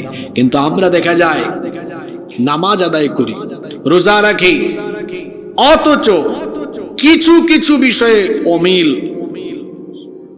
এরপরে মতানৈক্য থাকার কারণে, ইখতিলাফ থাকার কারণে কথা বলতে গিয়ে একজন আরেকজনকে ছাড় দেই না। এটা তো মুমিনের বৈশিষ্ট্য নয়। নবীজি বলেছেন, সেই মুসলমান যার জবান থেকে হাত থেকে অন্য মুসলমান নিরাপদ। এই যে কথা বলার ক্ষেত্রে আমরা কেউ কাউকে ছাড় দিই না, না অমুকের সাথে কোনো ঐক্য হতে পারে না, এদেরকে ক্ষমতায় আসতে দেওয়া হবে না। দেখেন, এক ইসলামী দল আরেক ইসলামী দলকে বলতেছে, আশ্চর্য ব্যাপার। অথচ বলা উচিত ছিল আমরা উভয়ে মিলে ইসলামী শক্তি ঐক্যবদ্ধ হয়ে এই দেশের ক্ষমতা পরিচালনা করতে চাই। ঠিক না? উনার মতো বলেন ইনশাআল্লাহ। না, এটা না, এটা না বলে কি বলতেছেন? অমুকের আকীদা খারাপ, তমুকের আকীদা খারাপ থাকলে আপনি ঠিক করে দেন। আমাদের একটা খারাপ স্বভাব হলো আমরা খালি ফতুয়া দিয়ে দিয়ে কথায় কথায় কাফির বানাই, কিন্তু কথায় কথায় কাউকে মুসলমান বানাতে পারি না। কারো কোনো কিছু খারাপ দেখলে আপনি গিয়ে বলেন এটা ঠিক করেন। কথায় কথায় কাফির বলা বন্ধ করে আপনি পারলে কথায় কথায় মানুষকে ঈমানের দিকে নিয়ে আসেন। খালি আসেন কে কোন দিকে কি করেছে। উম্মতের ঘরে আগুন লেগে গিয়েছে, এখন আবার আপনি কি কেরোসিন ঢেলে আগুনের উত্তাপ বাড়ায় দিয়েন না, ওখানে পানি ঢালেন, ঠান্ডা করেন। কথা বুঝতে পেরেছেন? এই উম্মতকে আর দলাদলিতে বিভক্ত করেন। আজকে তো এই কূটনীতি এটা হুজুরদের ভিতরে নাই, আপনাদের ভিতরেও আসছে কিছু। আপনাদের কথা তো বলতে হয়। এক এলাকায় 3-4টা মসজিদ আছে না নাই? আমি ওই দিন আমি ওই যে টানেল দিয়ে ঢুকে রাস্তার জ্যাম কমানোর জন্য চন্দনাইশ দিয়ে ঢুকছে, আজকেও আসছি চন্দনাইশ দিয়ে। এদিকে তো খুব জ্যাম থাকে ইদানিং, তো চন্দনাইশ দিয়ে আসতেছি। তো দেখলাম হাই হাই হাই, এক জায়গায় দেখলাম আপনার 200-300 মিটারের ভেতরে 3টা মসজিদ। আমি গত বছর নরসিংদী মাহফিলে গিয়েছিলাম, তো কমিটির একজন আমাকে বলতেছে, হুজুর জানেন আমাদের গ্রামটা অনেক বড়, এখানে 9টা মসজিদ আছে। তো উনি ভাবছে কি, এটা বলার পরে আমি বলবো মাশাআল্লাহ আপনারা তো অনেক মসজিদ বানাইছেন। উনি ভাবছে আমি এরকম উত্তর দিব, তা আমি তো উত্তর দিছি উল্টা করে। আমি বললাম আপনার এলাকায় 9টা মসজিদ থাকা প্রমাণ করে আপনার এলাকায় কোনো ঐক্য নাই। বেচারার মন খারাপ, যে আমি খুব বুক ফুলাইয়া বললাম হুজুর একটু প্রশংসা করবে, বলতেছে উল্টা। কয় হুজুর আপনি এটা বুঝলেন কেমনে? আমি বললাম আমি বুঝবো না তো কে বুঝবে? আপনি যে স্কুলের ছাত্র, আমরা ওই স্কুলে পড়ানো শেষ, কেন বুঝবো না? এক এলাকায় এতগুলা মসজিদ বানাইছেন কেন? নিশ্চয়ই সভাপতি সেক্রেটারির পদ নিয়ে একজনের সাথে আর একজনের মন কালাকালি আছে। নিশ্চয়ই কেউ জুড়ে আমিন আস্তে আমিন বলে এই ঠনকো বিষয় নিয়ে মারামারি করেছেন। নিশ্চয়ই কেউ আমিন জুড়ে বলে আস্তে আমিন বলে এই ছোট্ট বিষয় নিয়ে মসজিদকে ভাগ করে দিয়েছেন। যে মোনাজাত করে, যে মোনাজাত করে না, যে যেটা করে তাকে করতে দেন, যে যেটা করে না করতে দিয়েন না, অসুবিধা নাই। এগুলো ছোট্ট বিষয়। যে আমিন বলে যে বলে না, অসুবিধা নাই, অসুবিধা নাই। এই ছোট্ট বিষয় নিয়ে আমরা দলাদলি করব না। তবে হ্যাঁ, তার সাথে সম্পর্ক থাকবে না। কেউ যদি বলে না ইসলামে নামাজই নাই, ওর সাথে আমার ঐক্য হবে? ঐক্য কি হবে? অত ইসলাম থেকেই খারিজ হয়ে গিয়েছে। কিন্তু আমার ভাই নামাজে আসে, হয়তো আমিন কেউ জুড়ে বলে কেউ আসতে বলে, অসুবিধা কি? সে তো নামাজে আসে, সেও নামাজি আমিও নামাজি, মিল আছে। সুতরাং কে জুড়ে কে আসতে, কে মোনাজাত করে কে করে না, এটা কোনো ফ্যাক্ট হতে পারে না। আমরা নামাজিরা ভাই ভাই। সমাধান আছে না নাই? না না না, আপনি তো এই সমাধান নিবেন না। কারণ বাঙালিদের একটা খাসলত হলো, সে মনে করে আমি যেটা করি ওইটাই ঠিক, ওইটা সবাইকে করতে হবে। কেন ভাই? এই জায়গা থেকে দূরে সরে আসেন। শুধুমাত্র বেসিক মৌলিক বিষয়ে যদি কারো সাথে কারো অমিল থাকে, মৌলিক বিষয়, তাহলে ঠিক আছে, তার সাথে আমার ঐক্য হওয়ার কোনো সম্ভাবনাই নাই। কিন্তু যেগুলো মৌলিক না, অপশনাল বিষয়, এই যে জুড়ে আমিন আস্তে আমিন, মোনাজাত করা না করা, এগুলো কি মৌলিক না অপশনাল? সব অপশনাল বিষয়। এগুলো নিয়ে আমরা কোনো মারামারি করব না। তাজিম, ইহতেরাম এগুলো যেন থাকে, পারস্পরিক সম্মান যেন থাকে। কথায় কথায় আমরা একজন আরেকজনকে কটাক্ষ করি, কাফির বলে ফেলি আমরা। কি আশ্চর্য কথা! আপনি যাকে কাফির বলছেন সে যদি কাফের না হয়, তাহলে আপনি নিজেই কাফির হয়ে যাবেন। এজন্য বুঝে শুনে কথা বলতে হবে। মুখ দিয়ে যা আসে তা বলা যাবে না। কথার নাম কিন্তু লতা। হাই রে হাই, জবান যদি একবার বের হয়ে যায় কথা, ওইটা আর কিন্তু ফিরায় আনা যায় না। দেখেন নাই আমার দেশের এক ফেরাউন, এক ফ্যাসিস্ট, তার পতনই হয়েছে তার মুখের কারণে। মুখ দিয়ে যেটা বলা দরকার সেটা না বলে যদি উল্টা পাল্টা বলেন, বের হয়ে গেলে কিন্তু আর ফিরাই আনতে পারবেন না। এই জন্য আমাদের ঐক্য প্রক্রিয়া নষ্ট হয়, এমন কোনো কথা কখনো পাবলিকলি বলবেন না। আসলে ঐক্যবদ্ধ থাকি, অনৈক্য ছড়িয়ে যায় এমন কথা যেন আমরা জবান দিয়ে বের না করি। আপনারা আমার উপর বেজার হবেন কিনা জানি না, কিন্তু কথা এটা সত্য বলতে হবে। দেখবেন এই যে আজকের মাহফিলটা করলো, যুবকেরা, এলাকার মুরব্বীরা, বিশিষ্ট ব্যক্তিবর্গ যারা আছেন, সবাই অনেক সহযোগিতা করে কষ্ট করে মাহফিলটা করেছেন। বাংলাদেশে অনেক মাহফিলে দেখা যায় অনেক বক্তারা কোরআন হাদিসের আলোচনা বাদ দিয়ে শুধু গীবত চর্চা করে, আর এরে কাফের বানায় তারে কাফের বানায়। আপনাদের চট্টগ্রামে এগুলো অনেক কম, তাই না? এক পার্টি আছে গালিগালাজের পার্টি, চট্টগ্রামে আছে না? একটা নামই পাবলিক দিয়েছে, এটা গালিবাজ। আপনাদের চট্টগ্রামে একজন আছে না? কত নাম আপনারা দিচ্ছেন, বোলডুজার, হুলডুজার, মুলডুজার, কত কিছু দিচ্ছেন আপনারা। হ্যাঁ, আরেকজন তো গিয়া মাজারে চায়, বাজান ও বাজান, ব্যাককল। কবরে শুয়ে থাকা কোনো মানুষ আমাদের জন্য কিছু করতে পারবে? বরং এরা তাকায় আছে আমাদের দিকে, বাজান তোরা আমাদের জন্য দোয়া কর। তারা আমাদের দোয়ার মুখাপেক্ষী, আমরা কবরে থাকা কারো মুখাপেক্ষী নই। আকীদা পরিষ্কার করেন। কবরে শুয়ে থাকা মানুষের দোয়ার দরকার, জীবিতদের দোয়ার দরকার আছে না? আছে। কিন্তু জীবিতদের কবরে থাকা লোকদের কাছে তাদের কোনো প্রয়োজন নাই। ভালো মানুষ কেউ থাকলে তার জীবনী থেকে শিক্ষা নিতে পারেন, এতটুকু ব্যাস। কিন্তু কবরে গিয়া বললেন আমার এইটা দেন ওইটা দেন, ও কোত্থেকে দিবে? কারণ যা কিছু দেওয়ার মালিক কে? দেওয়ার মালিক কে? কষ্ট হচ্ছে নাকি আপনাদের? তো বলছিলাম অনৈক্যের 2 নাম্বার কারণ পারস্পরিক সম্মান কমে যাওয়া। না, আমরা এক ভাই আরেক ভাইকে সম্মান করব, বড়দেরকে রেসপেক্ট করব, ছোটদেরকে স্নেহ করব, আমরা সবাই মিলেমিশে থাকবো ইনশাআল্লাহ। 3, আমাদের মধ্যে অনৈক্যের আরো একটা কারণ হলো ইসলাম বিরোধীদের ষড়যন্ত্র, ইসলাম বিরোধীদের চক্রান্ত। এটা দেশীয় ষড়যন্ত্র। আমার দেশে যারা ইসলামী রাজনীতি করে না, এরা তাদের নিজের ক্ষমতা আর চেয়ারের জন্য সব সময় চায় হুজুরে হুজুরে একটা ভেজাল লাগায় রাখি আমরা। কারণ হুজুরে হুজুরে ভেজাল থাকলে মাঝখান দিয়ে ফায়দা নিব আমরা। এটা আমাদেরকে বুঝতে হবে।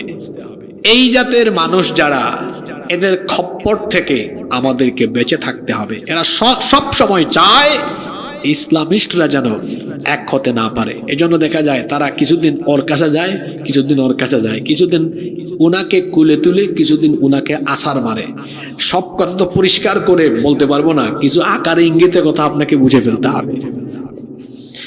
তা আমার দেশেও এমন কিছু ইসলাম বিরোধী শক্তি আছে যারা চায় না ইসলামপন্থীরা ঐক্যবদ্ধ হোক।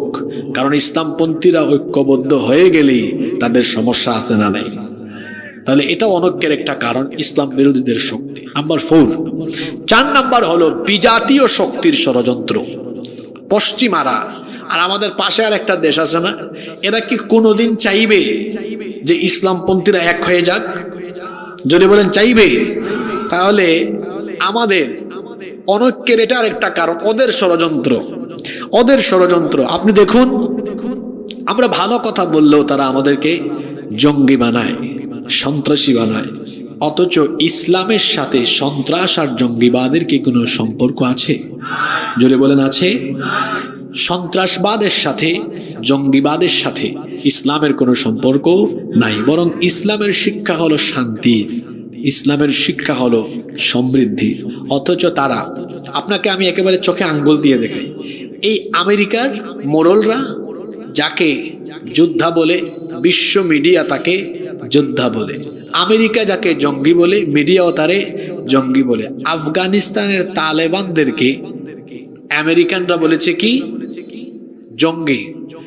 এরপরে তালেবানরা যখন তাদের দেশকে পুনরুদ্ধার করেছে, তখন তারা তাদেরকে সমর্থন দিয়ে পালায় গিয়েছে। এখন আর তারা জঙ্গি না। আচ্ছা বলেন তো, আপনার দেশকে যদি আরেক দেশ এসে দখল করার চেষ্টা করে, আপনি যদি আপনার দেশ বাঁচানোর সংগ্রাম করেন, তাহলে আপনি কি জঙ্গি না যোদ্ধা? কথা বলেন না কেন? আপনি যোদ্ধা। তো আপনার তো তালেবান যারা আছে, তালেবান শুনলে বাংলাদেশের মানুষ মনে করে জঙ্গি। তালেব এটা আরবি শব্দ। তালেব মানে কি? স্টুডেন্ট, ছাত্র। ওই আফগানিস্তানেও বিপ্লব শুরু করেছিল কারা? ছাত্ররা। ওই আমাদের বাংলাদেশেও একটা বিপ্লব হলো না কয়েক মাস আগে, জুলাই আগস্টে 36-এর সেনারা। এরা কারা? সব ছাত্ররা। আজকেও শুনলাম ছাত্ররা নাকি কোথায় আবার হানা দিছে। তো এই যে 36 গেছে 32-এ আর কি। আজকে 36 গেছে কোথায়? 32-এ। বাংলাদেশের ছাত্রদেরকে আর খেপায়েন না, কারণ যুবকরা বড় সাংঘাতিক। যুবকরা হলো টর্নেডোর মতো, যুবকরা হলো নদীর স্রোতের মতো। নদীর স্রোতের সামনে যা আসে ওটা থাকে না, ভেসে যায়। 36-এ যারা আন্দোলন করেছে এরা সবাই কিন্তু যুবক। এই 36-এর সামনে 31 আসুক আর 32 আসুক, সব কিন্তু ভেসে চলে যাবে। যুবকদেরকে চেতাইয়েন না। তা আমি যাদের কথা বলছিলাম, ওই বাংলাদেশে যেমন ছাত্রদের মাধ্যমে একটা অভ্যুত্থান হয়েছে, এই আফগানিস্তানেও লড়াই এগিয়ে এসেছে। আগে কারা? ছাত্ররা। ওইটাকে তারা বলতেছে কি তাদের ভাষায়? তালেবান। এটা আরবি শব্দ। তো বাংলাদেশের মানুষ আবার তালেবান শুনলেই মনে করে এটা মনে হয় জঙ্গি। না, এটা কোনো খারাপ শব্দ না। তো দেখেন আমেরিকা যাকে ইচ্ছা তাকে কি বানায়? জঙ্গি বানায়। আপনি দেখেন ট্রাম্প, ডোনাল্ড ট্রাম্প ক্ষমতায় এসে সে বলতেছে আমি ফিলিস্তিনে শান্তি প্রতিষ্ঠা করব। শুনেন শয়তানের কথা, শুনেন কথা কিন্তু বলছে ভালো, কিন্তু মতলব কয় আমি ফিলিস্তিনে শান্তি প্রতিষ্ঠা করব। আচ্ছা কিভাবে শান্তি প্রতিষ্ঠা করবে? সে বলতেছে গাজা, ফিলিস্তিনে যারা আছেন তাদেরকে আমি মিশরে আর জর্ডানে পাঠাই দিব, দিয়ে আমি যুদ্ধ বন্ধ করে দিব। বলেন এটা সমাধান হইল না আরো সমস্যা বাড়াইল? ফিলিস্তিন আর গাজায় যারা আছে এরা কি এই দেশের না ভিন দেশে? কথা বলেন না কেন? বরং অসভ্য ইহুদিরা যারা একটি জারজ রাষ্ট্র ইসরায়েল রাষ্ট্র প্রতিষ্ঠা করেছে, এটা একটা জারজ অসভ্য রাষ্ট্র, এরা ইসরায়েলের, এরা ফিলিস্তিন বলেন আর যেটাকে তারা দখল করে তাদের দেওয়া নাম দিয়েছে ইসরায়েল, 1 ইঞ্চি মাটিও তাদের না। তো ট্রাম্প যদি শান্তি চাইতো সে বলতে পারতো ইসরায়েলিদেরকে এই মধ্যপ্রাচ্য থেকে বের করে দাও, তাহলেই শান্তি আসবে। কারণ যার ঘর তারে ফিরিয়ে দিতে হবে। এই ফিলিস্তিনের মাটি কাদের? ফিলিস্তিনিদের। ট্রাম্প সাহেব আপনি কি শান্তি প্রতিষ্ঠা করবেন? পৃথিবীতে আগামী দিনে শান্তি প্রতিষ্ঠা হবে, কারণ শান্তি প্রতিষ্ঠার জন্য পৃথিবীতে একজন মহামানবের আগমন এখনো বাকি আছে। আছে না? বলেন তো দেখি নাম কি? না বলেন নাম কি? ইমাম মাহদি। ইমাম মাহদি আসবেন। ঈসা নবীর এখনো ইন্তেকাল হয় নাই। এই 2 জন বীর পুরুষ আসবেন। আল্লাহ নবী বলেছেন তারা এসে গোটা পৃথিবীকে শাসন করবেন। সুবহানাল্লাহ পড়বেন না? তাদের পৃথিবী শাসনের হেডকোয়ার্টার, তাদের হেড অফিস হবে কোন দেশে আপনারা জানেন? আল্লাহ নবী বলেছেন শাম। শাম আবার কি? বর্তমানে ফিলিস্তিন, সিরিয়া, লেবানন, জর্ডান, কয়টা দেশের নাম বললাম? এই 4টা দেশের যে আয়তন, আল্লাহর রসুলের সময় এই 4 দেশের আয়তন নিয়েছিল এক দেশ, তখন নাম ছিল কি? শাম। যেমন আমাদের বাংলাদেশ, পাকিস্তান, ভারত মিলে 47-এর আগে ছিল কয় দেশ? এক দেশ, তখন নাম ছিল কি? ভারত। তো এই সিরিয়া, ফিলিস্তিন, লেবানন, জর্ডান এগুলো মিলে হচ্ছে শাম। নবীজি বলেছেন ঈসা আলাইহিস সালাম পৃথিবীতে আসবেন, ইমাম মাহদি আসবেন, তারা পৃথিবীকে রাজত্ব করবেন, আর তাদের হেডকোয়ার্টার হবে শামে, অর্থাৎ এই ফিলিস্তিনে। যারা এখন রক্ত দেয়, জীবন দেয়, ট্রাম্প সাহেব আপনি তাদেরকে বের করে দিবেন। আল্লাহর নবীর ভবিষ্যৎবাণী, ফিলিস্তিনিরা আগামীর পৃথিবী শাসন করবে। আপনাদের কাছে কি এটা মিথ্যা মনে হয় নাকি? আপনার কাছে মিথ্যা মনে হইলো আমার কিছু করার নাই। রসুলের কথার চাইতে সত্য কোনো কথা আর হতে পারে? আল্লাহর কথা, রসুলের কথা মিথ্যা হতে পারে? তো বলছিলাম আমাদের অনৈক্যের আরো একটা কারণ হলো বিজাতীয় দুশ্মনদের ষড়যন্ত্র। এবার আসেন আমরা সর্বশেষ পয়েন্ট নিয়ে কথা বলবো। এই অনৈক্যের ফলাফল হিসাবে আমাদের কি ক্ষতি হলো? 1, আমাদের শক্তি কমে গিয়ে আমরা মুসলমানরা এখন দুর্বল আর একটি লাঞ্ছিত জাতি হিসাবে পৃথিবীতে পরিণত হয়েছে। দিকে দিকে মুসলমানরা এখন হয়ে গেছে কিসের মতো জানেন? আমি একটা উদাহরণ দিই, ফুটবলের মতো। ফুটবল প্লেয়াররা 2 দলেরই থাকুক, 2টা দল খেলে না, কিন্তু যে দলই পায় আদর করে ফুটবলকে, না লাথি মারে? জোরে বলেন কি মারে? মুসলমান হয়ে গেছে এখন তামাম দুনিয়ায় ফুটবলের মতো, সবাই খালি লাথি মারে। এর কারণ আমরা ঐক্যবদ্ধ হতে পারিনি। অনৈক্যের ফলে আজ আমরা লাঞ্ছিত, অধিকার হারা এক নিগৃহীত জাতিতে পরিণত হয়েছি। নাম্বার 2 নাম্বার, অনৈক্যের ফলে প্রত্যেকটা মুসলমান দেশে বিজাতীয় আগ্রাসন প্রতিষ্ঠা হয়ে গিয়েছে। দেখুন আমার এই বাংলাদেশে যদি ইসলামপন্থীরা ঐক্যবদ্ধ থাকতো, ভারতীয় আগ্রাসন, মার্কিন আধিপত্যবাদ কোনটাই প্রতিষ্ঠা হতে পারতো না, পারবেও না। অনৈক্যের ফলে বিজাতীয় আগ্রাসন আমার দেশে প্রতিষ্ঠা হয়েছে। আসুন আমরা একটু বোঝার চেষ্টা করি, একত্রিত হই, তাহলে দেখবেন বিজাতীয় আগ্রাসন নয়, বরং আল্লাহর দ্বীন এই দেশে প্রতিষ্ঠা হবে ইনশাআল্লাহ।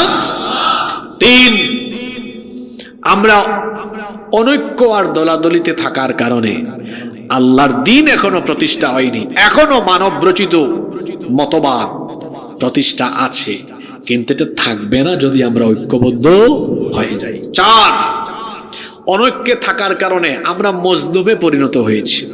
জুলুম আর জুলুম, বাড়ি ঘরে থাকতে পারেন নাই, এলাকায় থাকতে পারেন নাই, বিবির সাথে দেখা করতে পারেন নাই, মায়ের জানাজায় আসতে পারেননি। কি জুলুম, কি নির্যাতন! নির্যাতন, নিপীড়ন, নিষ্পেষণে মজলুমের আর্তনাদে আকাশ বাতাস ভারী হয়ে উঠেছে। এর কারণ অনৈক্য, দলাদলি, বিভক্তি। আজকের এই 1.5 ঘন্টা ব্যাপী লম্বা আলোচনার মূল কথা হলো এটা। আর আমরা দলাদলি করব না, আর আমরা বিভক্তিতে থাকব না। যারাই নামাজি, যারাই রোজাদার, যারাই সামর্থ্য থাকলে হজে যায়, যারাই সামর্থ্য থাকলে জাকাত দেয়। দেখেন ইসলামের মূল বুনিয়াদ হলো কয়টা? 5টা। জোরে বলেন কয়টা? 3টা সবার জন্য, আর 2টা সবার জন্য না, সামর্থ্য থাকলে। যে 3টা সবার জন্য, ওই 3টার নাম কি? ঈমান বা কালিমা, তারপর কি? নামাজ, তারপর রোজা। এটা ধনী হোক গরিব হোক, একেবারে সবার জন্য। আর রোজা, যাকাত আর হজ, এটা কি সবার জন্য না, সামর্থ্যবানদের জন্য। কিভাবে আমরা ঐক্যবদ্ধ থাকব? এই 5টা বুনিয়াদী শিক্ষার উপরে আমরা সবাই একমত হয়ে ঐক্যবদ্ধ হয়ে থাকতে পারলে আমাদের পূর্বপুরুষরা যেভাবে গোটা পৃথিবী শাসন করেছে, 200 কোটি মুসলমান তামাম পৃথিবীতে বীরের বেশে রাজত্ব করবে। আমাদেরকে মোকাবেলা করার কোনো সাহস বা পরাশক্তি পৃথিবীতে থাকবে না ইনশাআল্লাহ। আসুন চকরিয়ার মানুষ, আমার প্রিয় 56,000 বর্গমাইলের বাংলাদেশের সকল মুসলমানকে আমি অনুরোধ করি, আসুন দলাদলি ভুলে যাই, সংকীর্ণতাকে আমরা মুছে ফেলি। আমরা সবাই আল্লাহর দ্বীনের জন্য এক হয়ে যাই, ঐক্যবদ্ধ থাকি। আল্লাহ তাআলা এই জাতির প্রত্যেকটি মুসলমানকে ঐক্যবদ্ধ হয়ে আল্লাহর দ্বীন প্রতিষ্ঠার জন্য কাজ করার তৌফিক দান করেন। আমরা সবাই বলি আমিন।